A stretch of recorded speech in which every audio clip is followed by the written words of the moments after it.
இலக்கணம் PYQ தான் பார்த்துட்டு இருக்கோம். இந்த கொஸ்டின் பாருங்க, முட்டையிட்டது சேவலா பெட்டையா? இவ்வினாவில் அமைந்துள்ள வலு எதுன்னு கேட்டிருக்காங்க. சரிங்களா? இந்த வினாவில் இருக்கக்கூடிய வலு தான் கேட்டிருக்காங்க. வலு அப்படின்னா வந்து பிழையுடன் இருக்கக்கூடியது, வளா அப்படின்னா பிழை இல்லாமல் இருக்கிறது. சரிங்களா?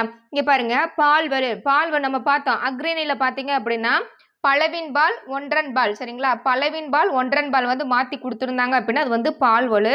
திணைவலு பார்த்தீங்கன்னா உயர்திணை அக்ரிணை மாற்றி கொடுத்துருந்தாங்க அப்படின்னா அது வந்து திணைவலு.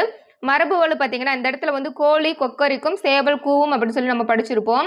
அதை அப்படியே மாற்றி கொடுத்துருந்தாங்கன்னா அது வந்து மரபு வலு. சரிங்களா? இப்போ இதுக்கு வந்து ஆன்சர் என்ன அப்படின்னா வினாவலு தான் வந்து கரெக்டு. ஏன் வந்து வினாவலு கரெக்டு அப்படின்னு சொல்லி பார்த்தீங்கன்னா முட்டையிட்டது சேவலா பெட்டையா? இவ்வினாவில் அமைந்துள்ள வலு தான் கேட்டிருக்காங்க. சரிங்களா? இந்த வினாவில் இருக்கக்கூடிய பிழை என்னன்னு கேட்குறாங்க. சேவல் வந்து முட்டை இடாது அப்படிங்கிறது எல்லாத்துக்குமே தெரியும். அப்போ வந்து கேள்வியே வந்து தவறாதானே இருக்கு. அப்போ வினாவே வந்து பிழையுடன் இருக்கிறதுனால இது வந்து வினாவலு அப்படிங்கிறதா வந்து கரெக்டான ஆன்சர்.